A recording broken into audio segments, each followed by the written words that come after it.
Ngel banget, Dos. Tolong lu mah. Entok. Ngapain lu ambil mobilnya, goblok?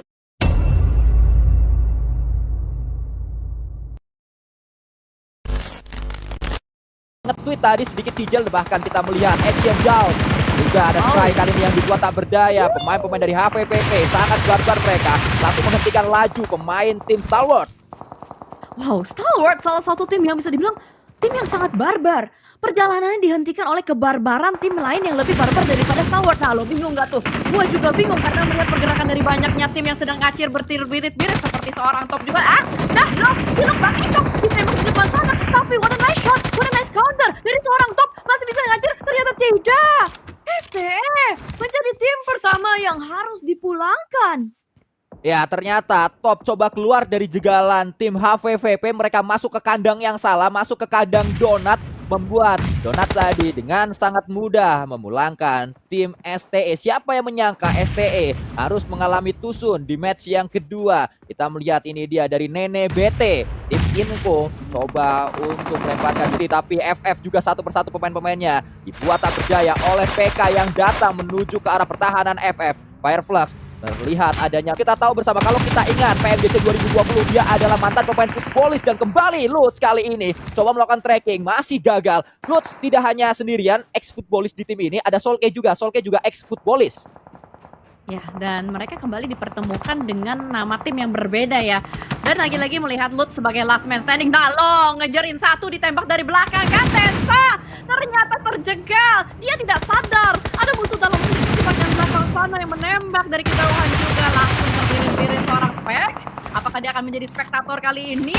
Karena dia seorang diri saja, dan akhirnya Lutz yang terbuka dengan sangat lebar harus menjadi pemain terakhir dan Fireflux. Ya, yang memulangkan Lutz adalah Nene BT. Ini membuat tidak hanya Nene yang BT, tapi Lutz juga BT tadi karena dia menjadi last man standing dan dia pulang. Pemain-pemain dari tim FF sudah tak berdaya, sudah pulang menuju ke lobby. Saat ini yang masih ada adalah Kitsune bersama dengan Meku, karena Q-nya banyak sehingga harus sedikit dibaca agak lama di sana. Cijel kembali dengan sebuah Scar L, dan kalau kita lihat Scar L cukup laku di PMGC kali ini. Benar laku banget karena mungkin ada meta-meta baru, karena gue sempat ngeliat juga ada updatean yang membuat adanya beberapa buff di sniper rifle. Mungkin nanti kita bakal informasikan juga ya, karena tadi gue melihat untuk dari segi damage-nya sudah mulai naik juga, dari segi recoil juga sudah lebih stabil. Kita melihat terlebih dahulu bagaimana cara semua tim sudah mulai touchdown menuju ke arah bagian pinggiran-pinggiran zona. Masih ada waktu 2 menit sebenarnya, masih bisa sedikit santai dengan waktu 2 menit yang bisa dimanfaatkan. Tapi ingat, ini sudah mid to late game. Masuk detik ke-15 sudah mulai ada pertempuran berdarah-darah di sini. Turun secara bersamaan pemain-pemain dari Inco berusaha untuk menggerebek player-player dari Vampire. Sweeps down, menyisakan 3 player lagi di bagian belakang, tapi mereka terpisah cukup jauh. Inco satu mobil rame-rame sudah mulai bergerak maju ke arah bagian depan.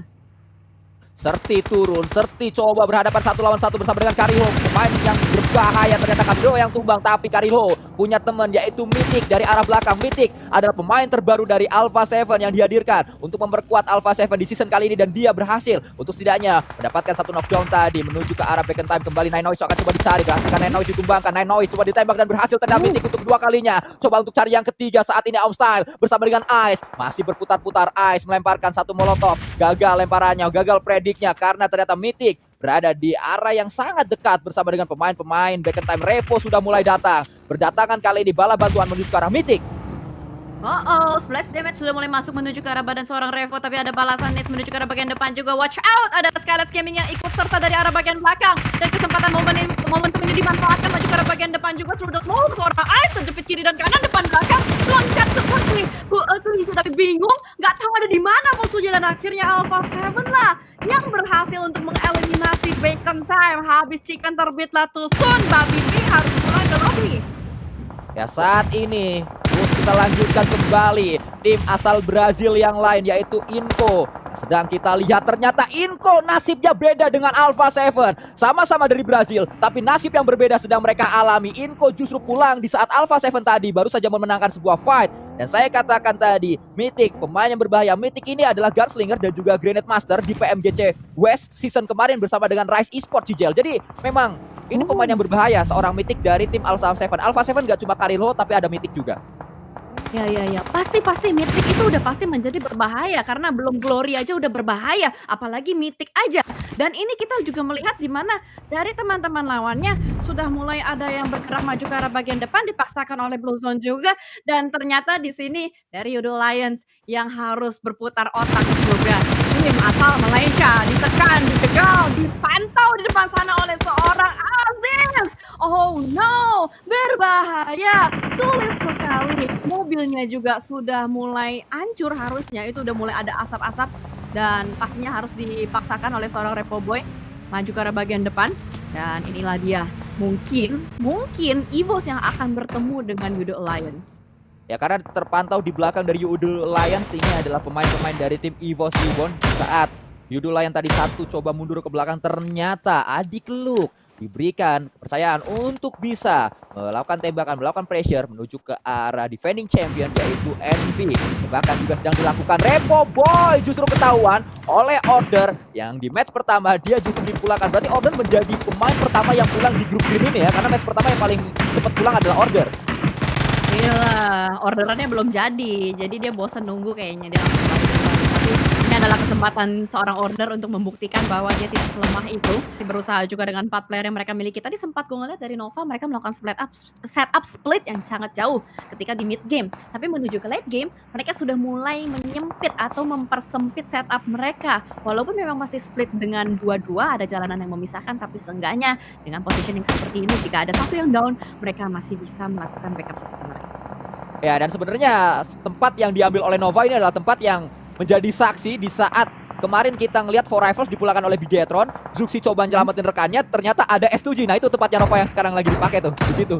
Nah, tempat populer ya berarti menjadi Iya, tempat yang diidam-idamkan juga pastinya, atau mungkin dari segi fight atau segi setup itu efektif dan cocok untuk kecenderungan dari beberapa tim yang lain di sini. Tapi melihat juga bagaimana, nah lo pelurunya nggak ada yang connect aja. Gimana nembaknya itu, nggak ada yang connect maju ke arah bagian depan juga, tapi ternyata mendapatkan satu Kitsune tertangkap. Mafia Boy masih menginginkan lebih juga, tapi HVVP is here baby, sudah mulai berusaha untuk memberikan counter menuju ke arah player SG lainnya, mendapatkan satu seorang Mekko, menembakkan seorang Mr. Boro, ditumbangkan sudah. Ada percobaan granat pertama maju ke arah bagian depan, gue yang nembak duluan, tapi gue yang turun duluan. Gimana nih Santuy?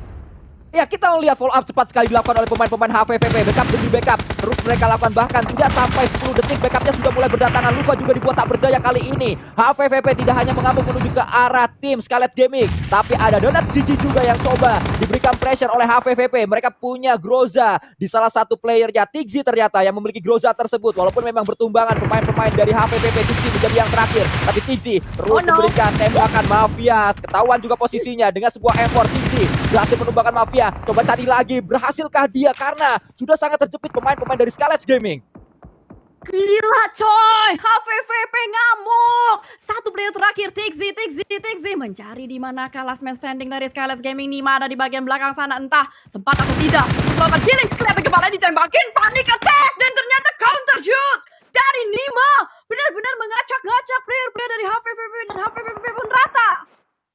Ya, justru pemain yang datang, pemain yang percaya diri yaitu Tigzi. Kepercayaan dirinya dihentaskan begitu saja oleh Nima, dihukum oleh Nima. Nima hanya menunggu yang datang Tigzi, justru dia yang pulang. Sebuah defensif ditunjukkan oleh Scarlet Gaming. 2 elimination berhasil diberikan Nima menuju ke arah timnya. Total ada 5 elimination dari Scarlet Gaming di match kali ini, tapi Nima apa daya dia menjadi last man standing. 2 pemain dari EVOS masih bercengkrama saja. KF melakukan tembakan tapi kurang ke atas dikit tadi. Tembakan dari seorang KF.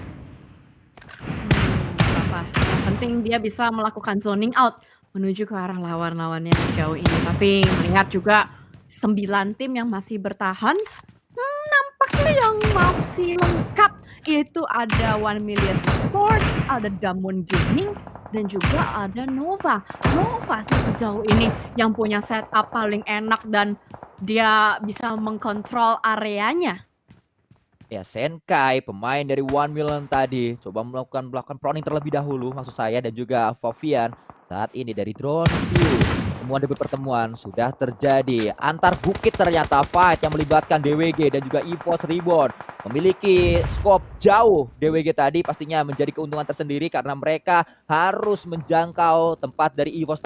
Tapi semoga saja banyak smoke yang masih dimiliki oleh EVOS Reborn karena smoke itulah yang bisa menutup vision dari tim DWG, dan DWG kedatangan tamu lain sehingga DWG harus fokus dulu menuju ke Alpha 7 harusnya.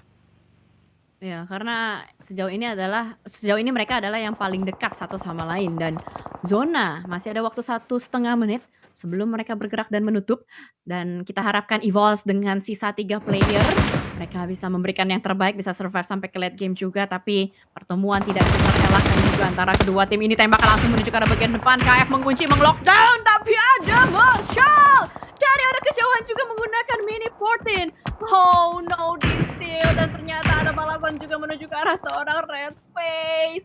Apakah bisa, apakah mampu EVOS hanya dengan 2 playernya survive sampai ke late game? Al-HJ tadi yang menjadi pemeran antagonis menuju ke arah Red Face, pemain dari POWR atau Power yang saat ini terus melihat menuju ke arah EVOS. Tidak hanya EVOS yang dipantau oleh Power, tapi ada tim Malaysia juga yang sedang mereka lihat, dan akhirnya Power diganggu oleh Naoto. Naoto yang membuat EVOS ini punya kesempatan untuk bisa bergerak karena Naoto tadi mengganggu pemain-pemain dari tim Power, dan akhirnya elimination didapatkan kembali oleh EVOS Reborn menuju ke arah tim Malaysia. Yudo Lion-Syah pulang. Yes, seenggaknya 1 pintu, ya Allah, baru dibilang ya Allah, KF. Astaga, sangat disayangkan sekali hanya menyisakan seorang Microboy saja. Dan ya, kita lihat bagaimana cara Microboy bisa masuk ke dalam zona, karena sejauh ini sudah ada banyak sekali tim yang berada di bagian high ground yang mengkontrol areanya, mendapatkan vision dan informasi yang sangat nikmat. 1 Million sih ternyata berada di gunung paling tinggi, tinggal nungguin nih, kira-kira zonanya bakal bouncing ke Nova atau ke 1 Million Esports? Ya, 1 Million, pemain-pemain berpengalaman, pemain-pemain yang sudah sempat mencicipi PMGC dan dibakar, ternyata dibuat meledak, terbakar Microboy, pulang menuju ke arah lobby oleh sesung opa Korea yang juga sempat membuat Bigatron gagal mendapatkan WWCD, dan saat ini mereka menggagalkan langkah dari tim EVOS Reborn di turnamen yang sama, yaitu di PMGC. Tadi sempat saya katakan, Cijel, 1 Million ini adalah pemain-pemain yang sempat berpengalaman di PMGC season kemarin karena mereka satu tim semuanya itu datang dari tim Cryptix. Nah, tim Cryptix ini di PMGC East #14, di atasnya Genesis Dogman dan juga di atasnya Bigatron. Semuanya masih sama, plek-plekan, cuma nama timnya aja yang ganti sama logonya. Ah, ya, ada Senkai ya, gue inget nama si Senkai ini, ada El Chapo juga. Memang sekarang tuh banyak sekali player-player yang masih konsisten, atau kata Sansku itu mau kondo, modal konsisten dan doa untuk terus berada di bagian PMGC ini. Sementara melihat juga bagaimana dari tim-tim lawannya, masih ada 6 tim yang bertahan di sini. Dari USG juga sedang berusaha untuk nge-retake area yang sudah dimiliki oleh Nova dan berusaha untuk di-cut off juga, tapi Mafioso mendapatkan seorang Sung. DWG kehilangan 1 manpower-nya, down begitu saja. Dan dengan 3 player, mereka masih mengendalikan bagian pinggiran zona. Melihat ke bagian depan kembali, adanya 1 deteksi menuju ke arah last man standing dari Power, yaitu seorang Al-HJ. Masih ada order juga kalau kita lihat tracking dilakukan dengan hanya satu tembak, satu klip saja berhasil untuk melakukan tembakan Skarl, bahkan yang digunakan oleh order tadi, Cijal. Kalau kita lihat itu tracking yang tidak mudah sama sekali, dan juga RDS, skopnya RDS Skarl, satu klip berhasil dapetin 1 knockdown. Memang agak lain tim dari Chaido, mulai bergerak maju ke arah bagian depan, juga berusaha untuk nge-retake area yang sudah dimiliki oleh WSG. Naoto dan berhasil, Nova berhasil untuk masuk dan mendapatkan zona dari bagian utaranya. Oh my god, gila. Bagaimana cara Nova untuk mendorong atau mendobrak? Itu benar-benar mulus banget juga dengan tadinya Skarl yang digunakan oleh salah satu player. Itu juga menjadikan pintu bukaan yang sangat manis. Tapi oh no, Al-HJ. Sakit sekali tembakannya, terbuka. Nah lo, Paraboy, Mas Ganteng. Nah lo, pulang sudah. Tersisa Jimmy. Kok tiba-tiba sisa 1 Jimmy. Untunglah dia masih bisa mendapatkan 1 sunscreen. Fatal sekali apa yang dilakukan oleh Paraboy tadi. Dia terbuka posisinya, sangat terbuka bahkan. Sangat mudah pastinya PWR untuk bisa mendapatkan satu elimination dari tim Envy tercuri. Pemain Envy, pemain yang sangat penting pastinya yaitu Paraboy. Biasanya Paraboy ini yang spesial adalah positioningnya. Tapi entah kenapa justru di match kali ini positioning dari Paraboy yang membuat dia justru pulang menuju ke arah lobby. Nanti pasti akan dibahas juga oleh Eldoge, Cijel. Bener bener bener. Kayaknya kurang spesial kali ini karena tidak pakai telur ya. Jadi mungkin goreng mie-nya nggak pakai telur, jadi nggak terlalu Heeh. spesial Sandika. Heeh. Ya. Tapi kita bakal melihat juga bagaimana 4 tim terakhir yang masih bertahan di sini. Bisa dibilang nggak terlalu pincang ya, nggak terlalu pincang karena hanya kehilangan satu saja. Tim One Million nih yang sejauh ini paling kuat, paling punya istana sendiri, tapi bahayanya ketika istana dari One Million ini didobrak atau di-push secara bersamaan, itu kan jadi malapetaka sih. Ya, tembakan terdengar tadi dengan terjadi ending. Akhir seorang Fabian, tembakan dilakukan, Fabian terbuka, Fabian down karena emang high ground melawan lower ground. Kalau posisinya kayak gitu, yang lower ground sangat-sangat mudah untuk dijangkau kepalanya. Forest sudah melakukan tembakan kembali. Saat ini kita melihat Mythic berhasilkah dia untuk mendapatkan knockdown. Ternyata cukup epic apa yang dilakukan oleh Mythic, dia yang pulang. Wow, ternyata malah Mythic yang harus dipulang. Mythic yang Mythic yang mulangin. Mythic down, tapi rekannya yang melakukan backup Cijel barusan di tempat tersebut sehingga DWG yang pulang. Oke, baik. Karena terlalu banyak fight dan momen yang terjadi di sini jadi agak klenger juga. Tapi di sini kita melihat juga bagaimana dari One Million lagi berusaha untuk mendefense istana yang sudah mereka bangun sedari tadi.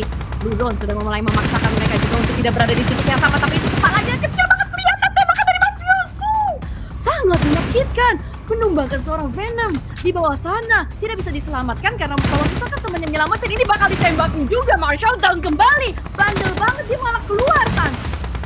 Ya, tidak belajar dari kesalahan rekannya tadi. Bahkan saat ini justru Order sudah mulai merapat. Order dapat satu lagi dengan sangat cepat. Tembakan dilakukan tapi Order dihentikan dengan sebuah granat yang coba dilemparkan oleh Lazy. Lazy Ball juga dipulangkan karena memang Jimmy menjadi hero untuk Envy. Kita melihat Alpha 7 akan mengalami sebuah WCD harusnya karena Alpha 7 lebih enak posisinya. Tapi ingat ini adalah Envy. Ada daya magis yang dimiliki oleh tim yang satu ini, apalagi King masih ada di sana. King coba ditembak dan ya betul saja Alpha 7 lah yang mendapatkan sebuah winner chicken dinner.